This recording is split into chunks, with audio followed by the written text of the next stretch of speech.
Edited AN. The new chapter art will be explained in the following chapter, but I'm using it for the entirety of part 2, so that's why it's here as well. Dash dot. Hey everyone. I know I was supposed to post this chapter on the 23rd, but a lot shit happened and my Christmas was almost ruined because of it, but everything's cool now. Also, as a graduation and early Christmas gift, my dad got me an iPad. It's freaking awesome and so nice to draw with. I also used it to finish this chapter too. So yeah, I feel pretty good, but I am sorry for the late update. Merry belated Christmas, and I hope you all have a great day. So finally, I'm back. But I'ma cut our very beautiful reunion short and get to the point. Welcome to the second part of the story, where shit really goes down. I'll be updating twice a month started January until further notice. Please vote, comment and enjoy the chapter. Let's aim for 80 votes. You may proceed now. Part 2. It's the last day, the last exam, the last ordeal. Uraraka pulls up her tie and adjusts her skirt. Slipping on her blazer, she walks over to her calendar and with a pink felt pen, she crosses out today's box and stares at it momentarily. She's really going to be done today. After this, she just has to wait for her report and then it's just entrance exams from here. The brunette placed a hand on her chest, breathing in through her nose and out through her mouth. She then spins around and puts on her most confident smile. You can do this. She grabs her school bag, grabs her phone and heads for her door. Although, before she opens it, she glances at a particular green hoodie draped on her work chair. As she stares at it, her gaze softens when a certain famous writer pops up in her mind. I'll get to see him again today, she mumbles, glancing back at her phone. He's expecting a call from me later. I wonder how he's been. I've really missed him. She thinks back to their time together before now. They met by chance and somehow hit it off, developing feelings for each other while also thinking they couldn't be with the other person, and now after finally confessing and even kissing, they're transitioning into a whole new relationship. Promoted stories. You'll also like Life is Simple, Love is Not Izuku x Maruko, 138k 3.6k. Completed adult quirkless Izuku O. Rumi gets assigned a government liaison to help with her hero work. The problem is Rumi never wanted a partner in the first P. The Seeing Hero version 1, 5.2k 72 Izuku gets to have a normal childhood and even gets to be really close friends Bakugo. His dad is also present in his life and he's really cool. Once he starts high school, I am here for you Izwocha 237k 4.5k characters. And settings all owned and created by Kohei Horikoshi. This is a non-profit fanfiction edited by Nimish Wenkade and Kaori 112 Arc 1. Ochako is worried Abu. My Hero Academia 180 degrees is Ixocha Deku 2.2k 63 Izuku. Midoriya faces his darkest day as no one truly believes in him. Even All Might, his greatest inspiration, urges him to be more realistic about his dreams. Disparate. UA's Ghoul. Izuku. O 29.4k 961 Bina. Ex Tokyo Ghoul. All it took was one date for Izuku's world to be turned upside down and changed forever. Desperately trying to hold on to his dreams of becoming a he. A million reasons. Izwocha fanfic. Under 71.3k 1k Ochako Uraraka and Izuku Midoriya have always had feelings for each other, but they never wanted to admit it. They have always wanted to find opportunities to tell each. BNHA. The Paths He Chooses Book 1. A Fatefew, 150k 2.6 kits. A normal day for Izuku as he completes his normal routine and goes to school. Along the way he runs into Yui Kodai, a quiet and mysterious girl of Class 1B, they Excitement is an understatement. She honestly can't wait to see him again. Ochako, dear, are you done? You need to eat something before you leave. Her mother's voice snaps her away from her thoughts. Oops. Uraraka shakes her head, coming mom. She opens her door, quickly looks at the hoodie one last time. She sends it a smile, and rushes out. Tilda degree tilde. The morning is filled with tension and anxiety. Students keep their heads forward, and their mouths silent, the only sound being the light crumple of paper as they're passed back from student to student and the faint tick of the clock.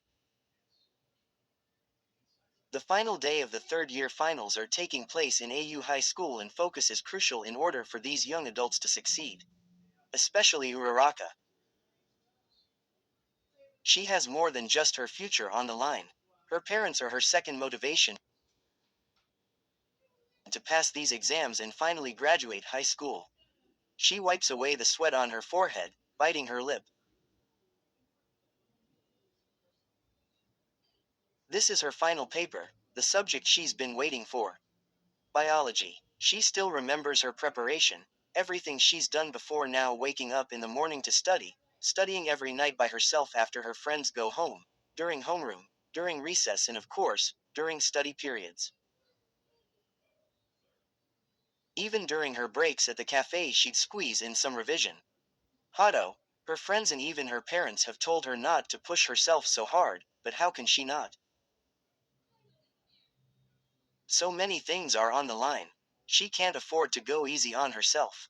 And after writing and completing her other exams, she gets to the one she cares about the most.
Most. This is the moment of truth.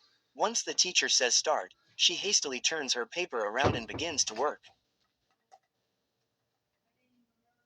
She's not going to fail. She's not going to fail. She can do this. She just has to believe and put faith in everything she's done up until this point. Please God, let me pass. Uraraka thinks as she wrote down her first answer. For a brief moment, her parents appeared in her mind, wishing her the best of luck. Then he appeared, Izuku Midoriya, gazing at her fondly.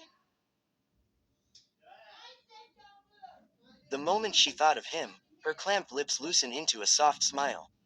I've got this. Tilda degree, Tilda. Today's her last exam.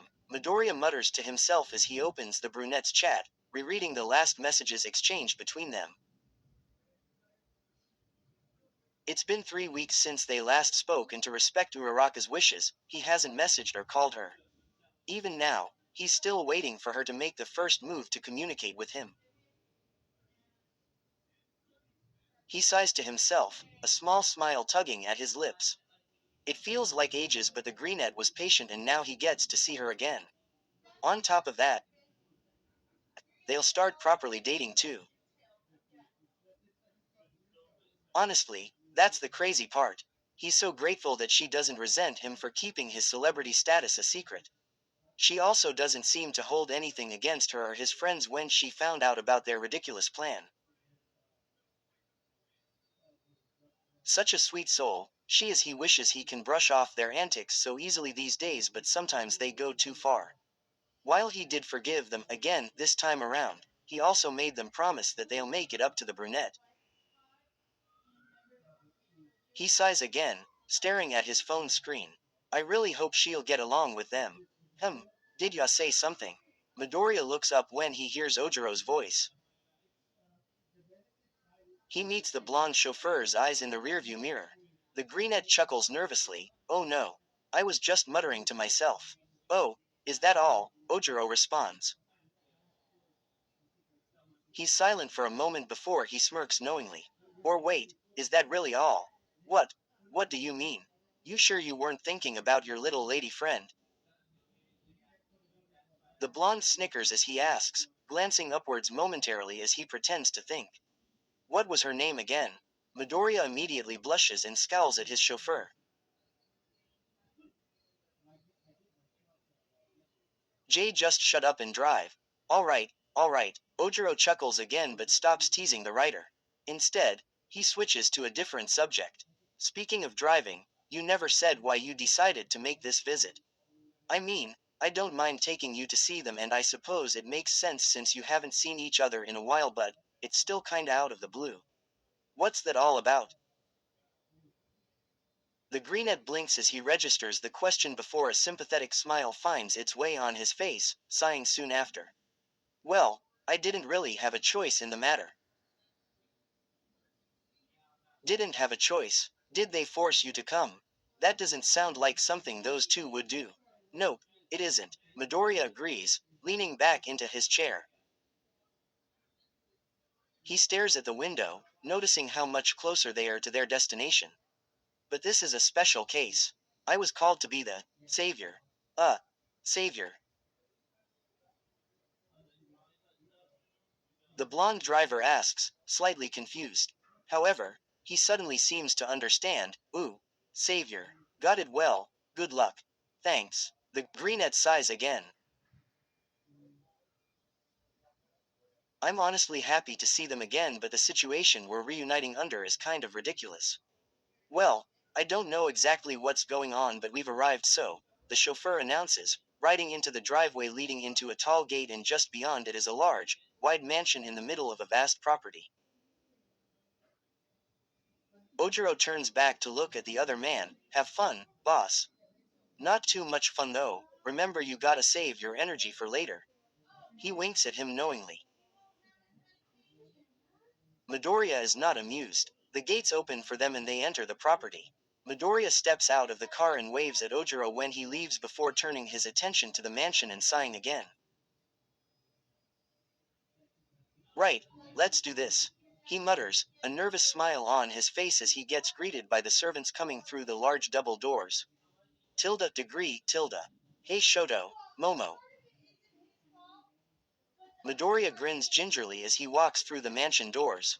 How's it be? Before the greenette can finish his greeting, he's abruptly tackled to the floor. The servants, consisting of 3 maids and a butler, rush over to the fallen greenette, gaping at him and their master who launched himself towards him. It takes Midoriya a few seconds to blink and shake his head to regain his sense of being before directing his gaze to the fair-skinned man with red and white hair in high and loosely tied bun that crashed into him. He blinks again, trying to comprehend what just happened, but finds himself rolling his eyes in irritation when he does. The greenette properly turns his head to the other male, a very tired tone in his voice as he speaks to him. Shoto, he starts slowly. How long are you gonna lie on me? Said man looks to him, his gray and blue eyes appearing mostly blank with just a hint of distress. Until you absolutely promise that you'll save me, he mutters, his eyebrows furrowing as he did. What am I even saving you from? The greenette can't help but ask, feeling mildly frustrated with the other's response. My fiancé. Just get off of me already. The writer deadpanned. The man does exactly that and helps Midoriya up. The greenette dusts his clothes off and sighs before telling the servants that he's alright when they ask. He shoots a fatigued look at the other male, already regretting today's visit. Shoto Todoroki is an A-list actor. He's starred in multiple popular high-budget movies across all genres, taking on several different roles, both main and secondary, sometimes playing multiple roles in one movie. While stoic, serious, quiet and often emotionless on the surface, give him any role and it's like he's a completely different person. However, there are also situations like this. You'll still help me, right, Izuku? Todoroki whines, emitting a gloomy aura as he stares at his friend with pleading eyes. I can't think of a good way to convince Momo. Every excuse I told her, she countered it so well to the point where she started countering excuses I hadn't even verbalized yet. I'm doomed. Doomed, I tell you. Please, you gotta help me. He placed his hands on the greenette's shoulders. I don't want a huge party for my birthday. I wanna play new Danganronpa V3, Killing Harmony for the second time. I wanna rewatch Avatar, The Last Airbender. I just wanna do anything but attend my own party.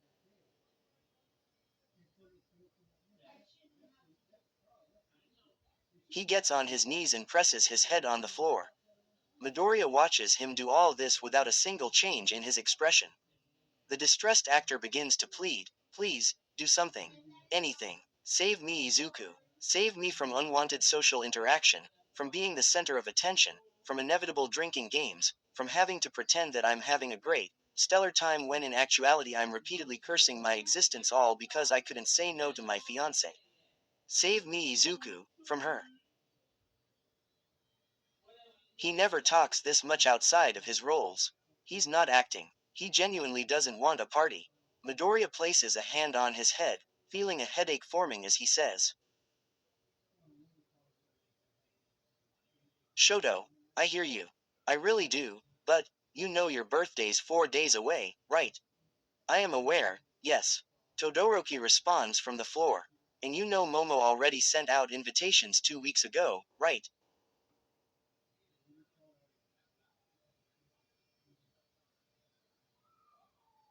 Yes, and she probably already received tons of RSVPs by now because nobody's gonna miss the birthday party of one of the biggest actors in Japan that's being hosted by one of the biggest movie directors in Japan, right? Todoroki groans quietly, which means it's most likely too late to cancel everything, and that's probably the reason why she's not listening to your excuses anymore, right?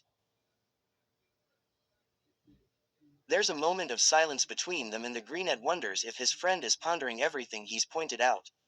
However, when Midoriya hears repeated sniffing and whining coming from Todoroki, he narrows his eyes and rolls them. Oh, just stop, Akamani Zuku. Todoroki lifts his head, swiftly sacking the crying act. At least convince her I don't have to be there. You want me to convince the person who's spent so much time planning you a party, that you don't have to be at the party and it can happen without you. Midoriya questions. Quote dot dot dot quote dot. Quote dot dot dot quote dot. Yes. No. Shoto. Just no. Why? Why does it have to be a big party? Why do I have to be there? Todoroki asks in frustration, but soon softens up and sighs when he thinks about his fiancée. Why do I have to be so selfish when she's only doing this for me? I know I would rather be alone on my birthday, but I don't hate the idea of spending time with other people, and I guess I'm willing to put up with drinking games and being the center of attention. Plus, Momo did put in a lot of effort into all this, and it's really sweet of her to do that much for me, even if it does seems like a lot.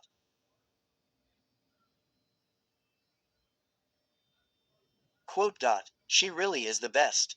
Todoroki says before his eyes widen as he realizes something.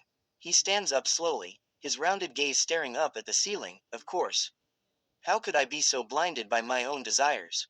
This is the reason why I proposed to Momo, because I knew she could change the angsty, antisocial Shoto into the charismatic, social icon Shoto. He smiles, a spark in his eyes. I'm marrying her so I can be the best version of me, Shoto Todoroki. He still isn't acting. Midoriya and the servants just stare at the actor confusedly with sweat dripping down the sides of their heads. Quote dot dot dot. Oh, okay. The Greenette manages out. Todoroki sighs blissfully before settling his gaze on Midoriya. He places a hand on the writer's shoulder and grips it tightly, lifting his other hand to give him a hard thumbs up. Thank you, Izuku, old friend. You've shown me the way. I am truly grateful. Now I can attend my party with no regrets. You literally gave yourself advice, but whatever. Midoriya shrugs with a half-hearted smile. Good for you. Now can we actually move away from the entrance? Of course. Let's go to the lounge. Todoroki responds, completely back to his usual deadpan self. He turns to his servants. Please bring us some refreshments and call Momo. She should be done with her work by now. Yes, Master Shoto. The servants bow and briskly leave to do as they are instructed. Midoriya tries to understand how his friend just brushed off the mental breakdown he was having just now over his birthday party. Feeling exhausted over thinking about it, the Greenette shakes his head and slumps his shoulders. I'll never understand him. Degree. You are not serious, Izuku. That all really happened. Midoriya takes a sip of ginger ale from his glass before sighing. It was his turn to say what he's been doing this whole time, and inevitably the incident with their friends in Uraraka came up. Honestly, he got a headache from just remembering it. Yup, I swear I almost murdered them. Todoroki bites into a sandwich, his expression and demeanor not changing the slightest. He swallows after chewing and sips his wine. Yeah, but it's nothing new for those guys. I'm just glad they didn't try to rope us into it. He says, glancing at the delicate woman sitting next to him who had asked the stunned question. After all, we were pretty busy with our own stuff. Long black hair tied in a side braid and eyebrows furrowed, Momo Yaoyorozu glances back at her fiancé. You mean I was busy and you were being melodramatic for 4 weeks? I was not. Todoroki quickly disagrees, looking ridiculously solemn. I was going through a genuine mental struggle between my introversion and my love for you. Of course, honey. I know. Yaoyorozu just smiles at him.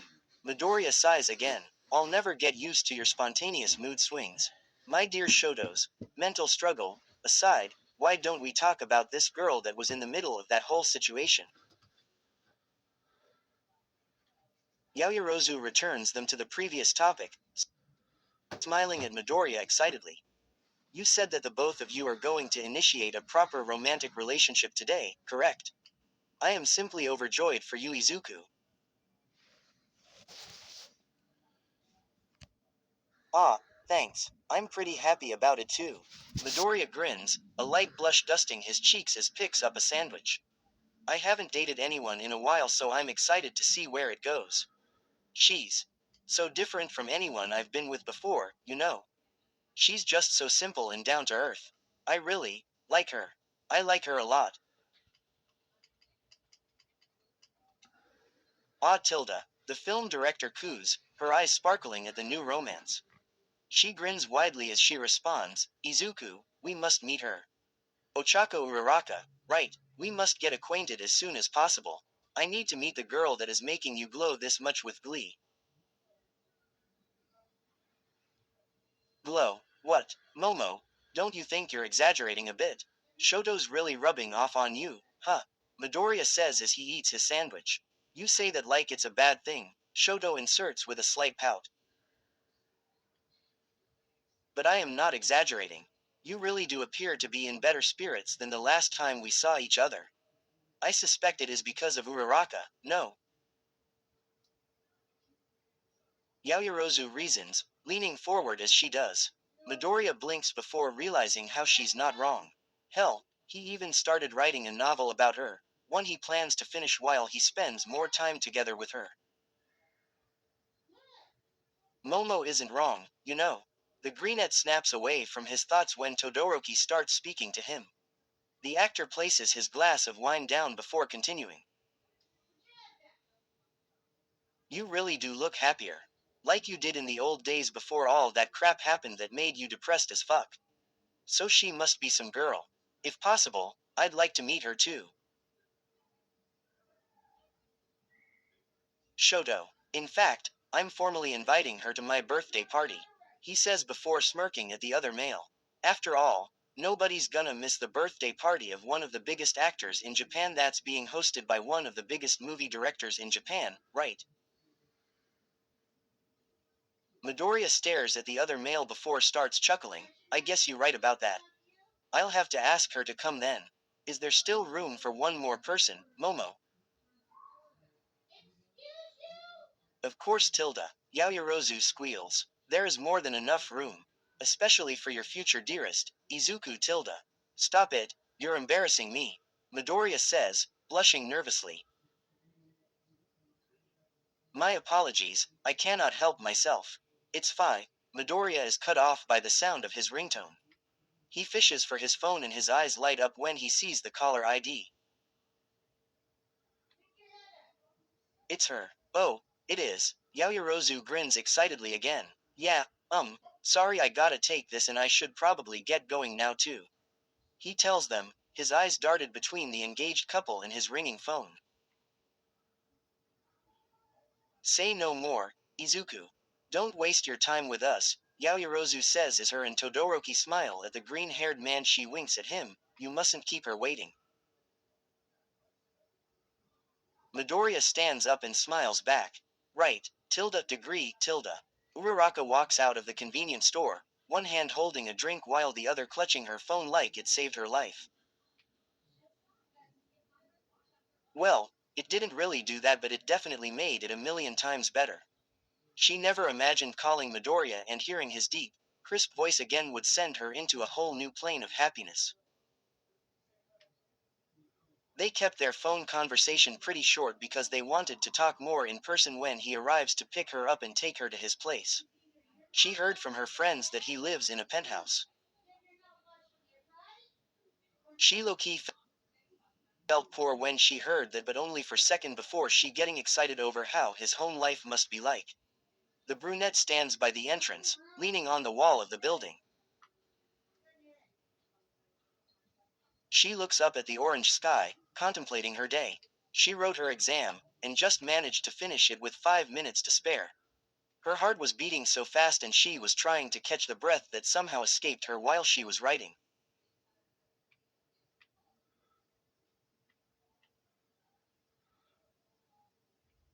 She was finally able to calm herself, however, and confidently hand in the paper to her teacher. It feels like a dream, but it really happened. She's basically done with high school and now she just has to wait for her exam results. Her parents were proud of her and Asui and Toga joked about her no longer having to almost kill herself while studying for the papers. Now she has some time to relax, and what better way to do it than to reunite with the guy she likes, her soon-to-be boyfriend. She takes a second to sigh and smile at the thought. As she continues to wait, she decides to take a sip of her drink, but as she does, an expensive-looking, big, dark green car rolls past her and stops just a few blocks away. She glances for a second, tilting her head at it. Many passersby also pause at its sudden appearance, and then the door to the driver's seat opens and a tall, blond man dressed in a black suit steps out and looks around. It isn't long before his small, dark eyes land on Uraraka and he squints at her. This greatly confuses and slightly worries the brunette and she wonders if she should leave, glancing the other way. Then the blond man sticks his head back into the car for a moment, looks back out at Uraraka and then back into the car. Finally, after a few seconds, he nods his head and straightens his clothes before closing the car door and sauntering towards the brunette. Uraraka doesn't know what's going on, but immediately every kidnapping scene she's ever seen in a movie flashes in her head and she turns to make a run for it. This causes the blonde man to panic. Wait, hold on, I'm with Deku. He yells to her and calms down a bit when she stops and slowly looks towards him. I'm his chauffeur. He asked me to escort you to the car since, you know. Uraraka fully turns around this time and seems to understand the man. Damn, she almost forgot that Midori is a famous celebrity and can't be seen in public. That's also why he has a chauffeur and, why? Said chauffeur is using his nickname. She sighs in relief. Oh, I get it now. Sorry about that. No, no please. I should apologize. My behavior might have been a bit suspicious without context.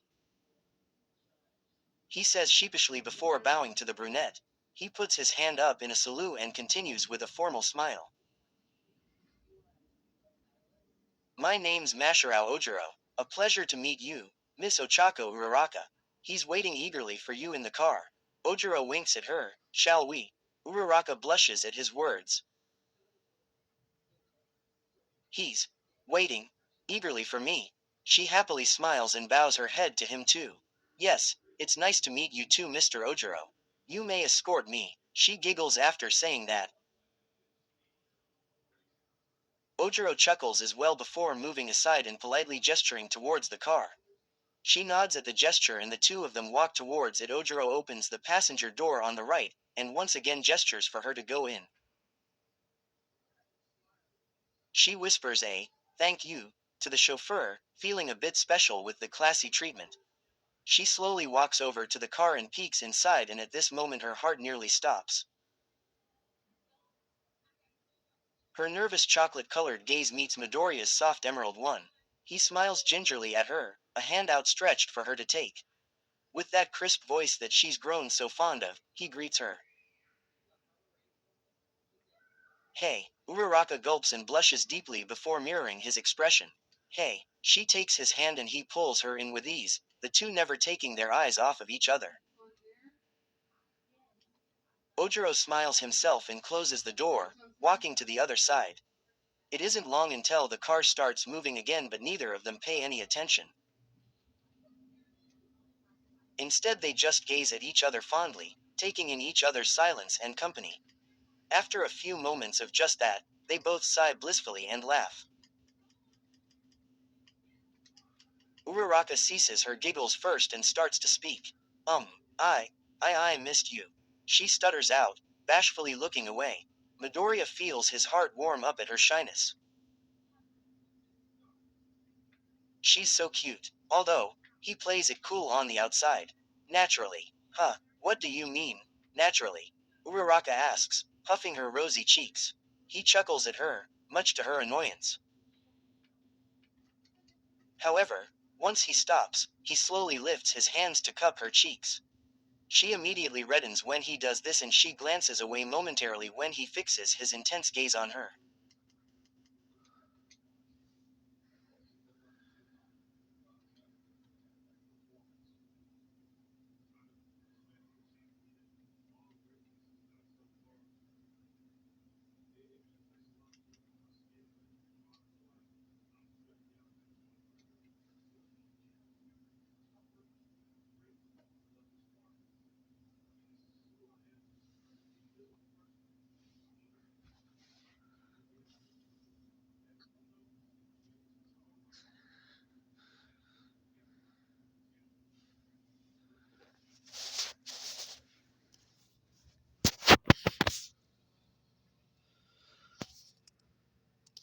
Her. I mean, it's only natural that you'd miss me. But I didn't just miss you, Ochako.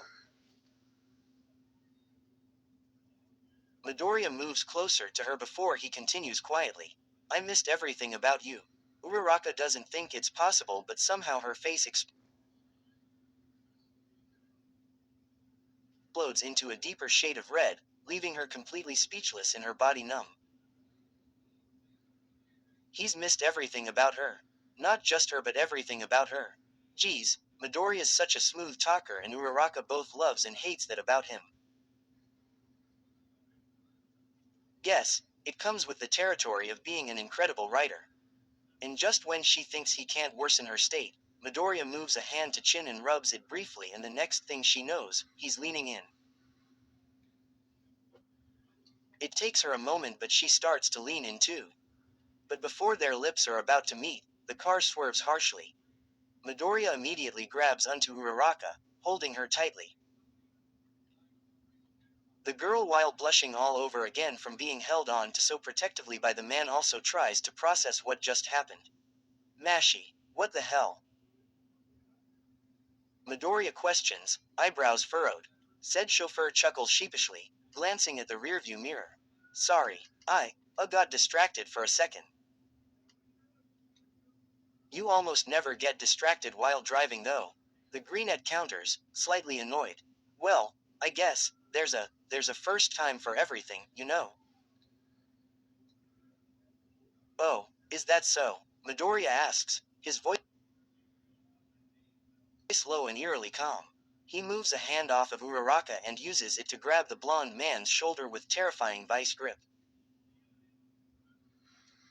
Ojiro gulps roughly, wincing at the brunette's hold on him. In a tone that's a far cry from the one he used earlier, Midoriya speaks again and sends shivers down his spine.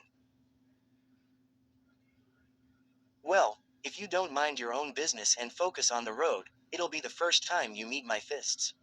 One glance at the brunette's expression in the rearview mirror and he knows he's dead serious. Why yes sir, he mutters, fixing his eyes back on the road. When his boss lets go of his shoulder and turns back to the brunette like he didn't just threaten him, he sighs quietly and turns on the radio so the car's silence is filled with music. He must be really be smitten with her. I need to be more careful. Uraraka blinks at him in surprise. She is honestly more stunned by the brunette switching back to normal than his initial drastic change in behavior.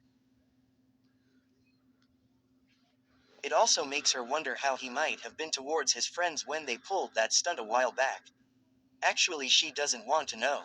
Although, she's a little curious to how his expression might have looked just now.